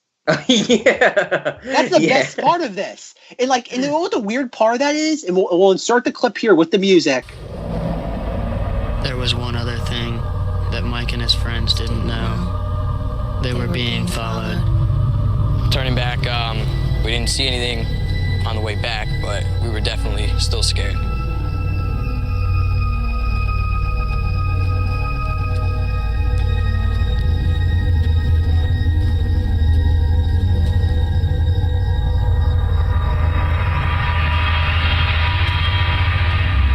These are the real stories of young people from across the country who have had experiences with the unknown. If you have a story to tell. But that end music where they're highlighting all the orbs, it's all lens flares, yet they sell it as a genuinely creepy moment, and it works. Yeah, I was like, what am I supposed to be seeing when they're just flashing all those pictures in front of us? But that's the weird part of the show, is that it's giving me, oh God, it's kind of like giving me a McDonald's, or it's like giving me a fake orange, like one of those ones you see in a furniture store. Oh yeah, like wax fruit or something. Yeah, wax fruit, a fake one, clearly fake. Yet you're pumping in enough smells and aromas that you've actually convinced my brain to want to take a bite out of it. Right on. I like that's that. That's what this show is. I know it's fake, but I want to eat the fake fruit because all my other senses are being deceived. Sure. Yeah. Oh yeah. No, that's fair. Okay. And see, we transitioned perfectly into the snacks. Yeah. I was about to say, if you're out there and you have these episodes, send them our way. It'll make Zack happy. Don't eat them. Don't eat them. I guess that's our first thing. Zack is not saying to ever eat any of your copies of this show. No. So I think my camera, I just said it. My snack is a camera. You should eat the camera. Because clearly the producers of the show are just like, can we film from the inside of people's faces? And they were like, no. And they're like, let's get as close as we possibly can then. So I say when you order the Real Scary Stories meal, it's just one of those little portable video cameras on the plate. And, maybe there'll be something where the Rob or the Zack waiter will just hold the video camera and will force it into your face. So you can't control eating it. You just have to eat it. And maybe it'll be on, so whatever, it'll be recording while it's being eaten, and so it'll display somewhere in the restaurant, so the other patrons can see you and your insides as they eat this camera. What do you think? I like it. And it's going to be called on the menu. It's going to be called "Move the camera into your face instead of away from your face." So that's mine. That's my only snack. Got my snack. Well, I have to say for this, usually with most Cinemodities that we discuss, there's like a low-hanging fruit where it's like, oh, like there'll be something referenced in it, like bacon pancakes for Adventure Time, or Men, Women, and Men, Women, and Children was the omelets. There's low-hanging fruit there. Where it's like, oh, with this, there's really nothing obvious. No, I don't think they talk about a food. Well, with the exception of the commercials, talking about the actual show now. I don't think they do anything food-related at any point. Like I mentioned with the Haunted Home video, we have the moldy Marshmallow Man. I used to call him two, not just the moldy Marshmallow Man. It was like the moldy mashed potatoes. Oh, I like that. It was interchangeable. It was moldy marshmallow or moldy mashed potatoes. Have you ever heard of people who will use some marshmallow in their mashed potatoes? Have you heard of that before? I have not. Okay, so I've heard it's like not a lot. I'm not saying it's like it's a half marshmallow, half potato, but it like supposed to add some fluffiness and creaminess to it. So we could make a dish that's like both of them, and then we let it get moldy. Is that where you're going? Actually, now I know what you mean. Yeah, I know. Like sometimes people do it with like sweet potatoes. They'll put a little like a marshmallow like caramelization, like caramelized on top. Exactly. All right. That's a great example. I am holding in my hand for corroboration the Real Scary Stories videotape that this is all recorded off of. Okay. And I knew I did this with the original notes I wrote in 2002. Real Scary Stories featuring the Deacon and Mashed Potato Ghost.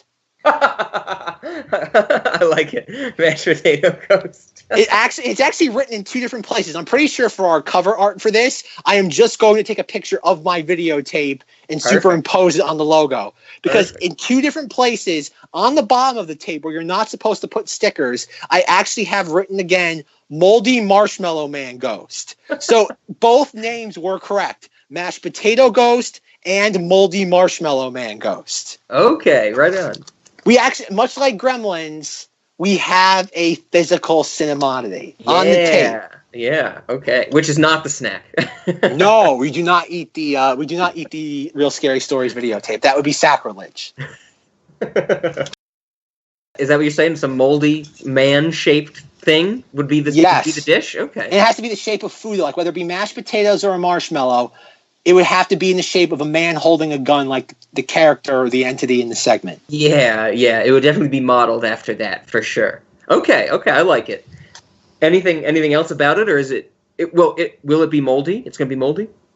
Come on, you got to live up to your namesake. Okay. The problem, though, is that you only get to look at it for like a fraction of a second. That's the other thing I was thinking. It's like, is there only like a small window of time in which you're physically able to eat it? Exactly. It gets brought to the table and you don't even know it was there. You're like, it's like, okay, like the waiter comes out with like your food and it's like, wait, why are you giving me a blank plate? I'm like, well, you missed it. The Zack waiter says, sorry. It makes me think of The Ring from Twin Peaks that like just phases in and out of the Black Lodge in reality, like when like it just appears when people like hand it back and forth and stuff like that. It's like you could just be watching the table at our restaurant very intently after you order this, moldy Marshmallow Man dish. And then you just have to kind of be ready because it's going to flash really quickly. You have to like grab it when it flashes, It might be one of our first dishes with the risk you might not get to eat anything, right? Do we have anything else that you might end up just not eating anything? Like if you aren't paying attention, you don't get to eat this thing, right? I'm not sure, but it seems plausible. Okay. They have to put them on a special part of the menu if there is more. Like, I say fuck it. Just mix it in. People like they order something and then they don't get to eat anything, and it's like, well, that's the point of this restaurant. That's the theme. It's supposed to confuse you. Okay, God. I like it. Right on. All right, two last things, because like I said, I could spend hours talking about this show.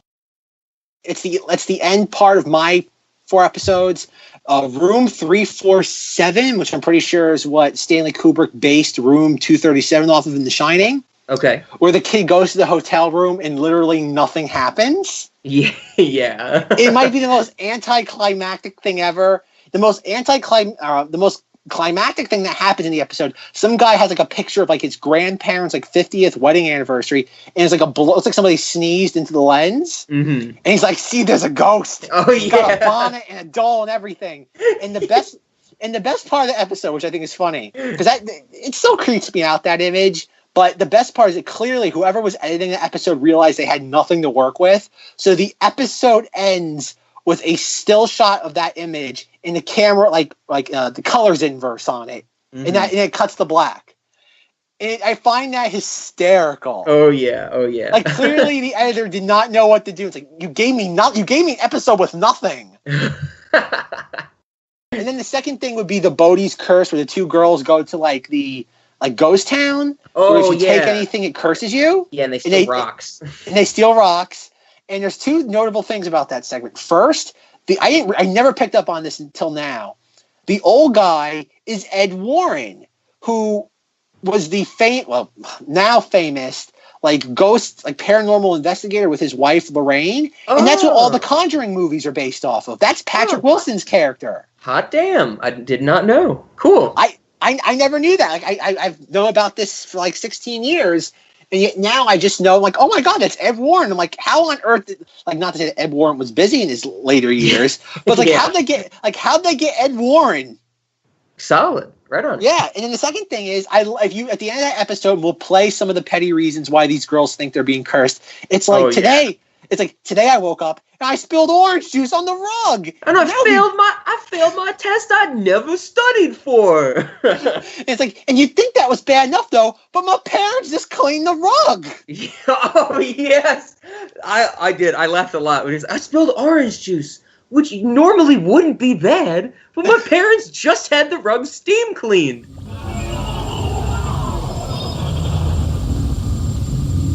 When Jessica and Tracy got home, they waited to see if they would be plagued by Bodhi's curse. They didn't have to wait long. We took the necklaces home from Bodhi to see what, if anything, would happen. We used our video camera to document each day. At first, little things started going wrong. My dad did my laundry, and it was the laundry that was supposed to be dry clean. And now everything just shrunk. I did spill some orange juice on the carpet, and that would have been so bad, but my parents just had the carpet steam clean. But they were little things, so we couldn't really tell if the curse was real or not. I've been wanting to go to homecoming with this guy in particular, and I finally was talking to him about it, and unfortunately, he was already planning on taking his ex-girlfriend from last year. I still thought these were coincidences. This is what we got now. We got a flat tire. Then some bad things started happening. And then I thought we were really cursed. Normally, I'm a pretty good student. I read the book twice, and I had a test on it, and I failed it. And in addition to failing that test, I had a history test that I also didn't know about. It was a pop quiz, but I also failed it.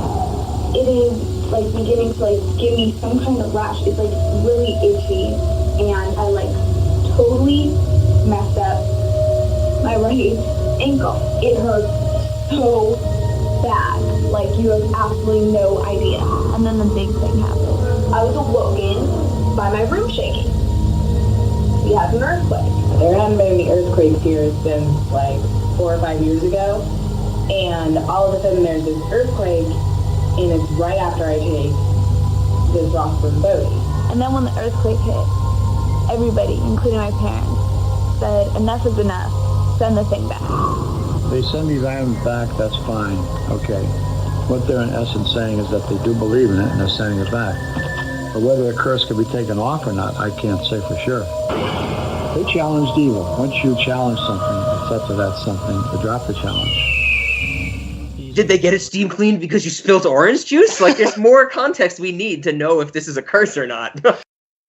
The best part of all their reasons why they're cursed is they're wearing these rocks tied with a very thin leather around their neck. Yeah. And one of them's I've been wearing it on my neck now for a couple of weeks, and I'm getting a rash there. And I'm you picked up a rock from the middle of the desert. What do you think was going to happen? Yeah. Oh, this coarse material is constantly rubbing against my skin, and I have no idea where it came from, and it's dirty. It's a curse. and then there's another one where she's like, this guy who I was seeing asked his ex-girlfriend to the prom. Yeah, that was good. Like, it's the definition of, like, teenage, like, high school first world problems.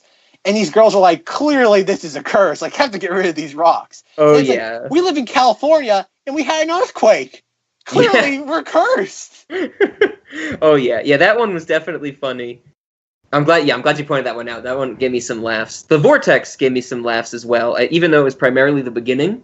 I love that I think one of the things we didn't mention is that, like, all these segments, or a lot of these segments, there's, like, a voiceover at the start with some text in that, you know, with the bumpers, I guess we're calling them, that, like, describes the segment a little bit. And the one for the vortex is basically, like, in this town, there was a factory, but it exploded, and it opened a portal to another realm. And I was like, this is deep into the episodes. And so, you know, as soon as, like, this caught my attention, I was like, what? I was like, where are they coming from? And then, you know, like, the first kid they interview is like, hi, my name's Ray, and I live near the vortex. And I'm like, perfect. This one's got me hooked. In the early 1900s, in New Jersey, a munitions factory exploded, killing hundreds of factory workers and opening a portal into another realm. Ray and his friends go to the vortex in search of their spirits. You know things are there. You know you're being watched. You know things are around you. The kids call the area the vortex, but it's just part of the woods down by the old factory site. You always feel like someone's reaching out and grabbing you. When you turn around, you see nothing but darkness. Oh my God! There were literally hundreds that had died. And they're there. Their spirits are there, locked in time and space at the vortex.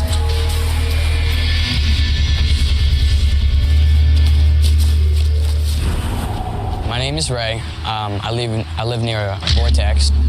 The vortex is like a doorway where things can seep through, good and bad.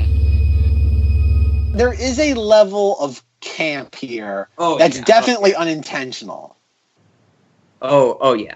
That's like we were saying. Gotta ask, it's great to ask that question. How much of this is everything we talked about before? How much of it is serious? How much is real, staged? All that stuff. Maybe, and this will be our note we end this on, is maybe that's the reason why Don Wells everybody's embarrassed of it. Maybe they think it's like, if this, like in today's day and age where you do have things like The Room, or these things that were produced like 10, 15, 20, 30, 40 years ago, and they come back into the spotlight and people are mocking them. Kind of like Troll 2. Yeah. Are they maybe afraid this would be their Troll 2, where like, someone like Don Wells and Marjorie Connolly are not big people in the show business, and maybe they're afraid that if this gets out there, it'll ruin their career. Like, maybe they're glad this is smothered. Yeah. So it's like they aren't as willing to accept the publicity of a bad movie or a bad TV show like some other people are, and they want to keep it covered so that they can keep their image up, whatever image they think they have that isn't this show. Yeah, to preserve their careers from any sort of mocking. I was about to say it's either that or the non-disclosure thing, but maybe Don Wells had everybody sign the non-disclosure agreement because he thought of that exact reason. I don't know. I don't know. There's so many reasons why. If you have info, let us know. It'll help us out. It's a mystery. It's a cinemystery. Cinemodity. Cinemodstery? Didn't I type that to you or something the other day? Wasn't there something like that? We're smashing all these words together. Yeah, now we're doing portmanteaus with other portmanteaus. Eventually, we're just gonna read Finnegan's Wake every week. Oh boy, the real Cinemodity. All right, Zach. Literati. Literati. I like that because that makes me think of the literati as well. There we go. All right, Zach. Well, we have to know how we're going to end this episode, right? I think so. Well, I think that we have a huge bank of things to take from. I don't think there's anything really, we shouldn't just do the intro to Real Scary Stories, right? Like, we got to do that backwards, mixed with some Donald Trump and Grimace, maybe mixed with some Math is Power, maybe mixed with some reasons these girls think they're cursed. What other ideas you got? I know, Gremlins theme song. Gremlins theme song in reverse. Oh, man. I'm sure that'll find its way in there somehow, right? Does that sound good? What we should do is we should start off with the reverse theme back, or the theme reversed backwards, then slowly just throw in Donald Trump, the Merman, the Grimace, the Math is Power, Hooked on Phonics. We'll just throw it all into the pot. Yeah, we're going to try and play all these things backwards to hopefully kind of suck them back out of me. Now that I've sat through the 4 hours seeing them straight, maybe if I see them reversed, it'll kind of heal some of these wounds of the commercials left. We can only hope. Maybe that's how everybody forgets real scary stories. They watch it backwards, then it gets sucked out of them. Yeah, it's our version of a neuralizer. Cinemodities neuralizer. Oh yeah, I like it. That's what you get when you come out of the restaurant. You have no idea where you just were for the last 2 hours. And you're holding a Freaked DVD in your hand. Okay, right on. Well, until next week, Monstover. Woo!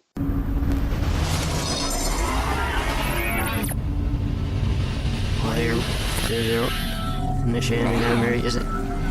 So he's still in the house. Sure, go fella. Rides in a window. Full make it flash in the strip.